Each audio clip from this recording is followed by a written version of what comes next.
અંકલેશ્વર નજીક નર્મદા નદીના કિનારેથી એક યુવાનનો વિકૃત હાલતમાં મૃતદેહ મળી આવ્યો હતો. સામાજિક કાર્યકર ધર્મેશ સોલંકી અને તેમની ટીમ દ્વારા ભારે પ્રયત્નો બાદ મૃતદેહને નદીમાંથી બહાર કાઢવામાં આવ્યો હતો. મૃતક યુવાનની ઓળખ ઝઘડિયા તાલુકાના ગોવાલી ગામના રહેવાસી માર્વિન પટેલ તરીકે થઈ છે. પ્રાપ્ત માહિતી મુજબ માર્વિન પટેલ ગતરોજ બપોરના સમયે નર્મદા નદીમાં નાહવા માટે ગયો હતો. ત્યારબાદ તે પાણીમાં લાપતા બન્યો હતો. સ્થાનિક તંત્ર અને સામાજિક કાર્યકરો દ્વારા શોધખોળ હાથ ધરવામાં આવી હતી, જેમાં આજે તેનો મૃતદેહ મળી આવ્યો હતો.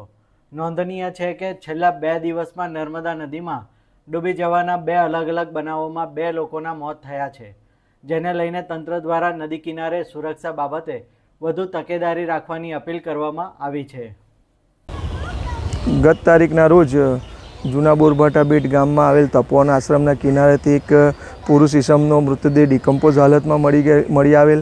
આજરોજ પણ એક યુવાનનો મૃતદેહ નર્મદા નદીના ગોલ્ડન બ્રિજવાળા કિનારેથી એક સડેલી હાલતમાં એક મૃતદેહ મળી આવેલો છે. એમ કરીને 2 દિવસની અંદર 2 મૃતદેહો નર્મદા નદીના કિનારેથી મળી આવેલ છે. આ જે મૃતદેહ છે તેના કદાચ વાલી વારસો મળી આવેલ છે, પણ ગત રોજના જે મળેલ મૃતદેહ તેના વાલી વારસ આજ દિન સુધી મળેલ નથી.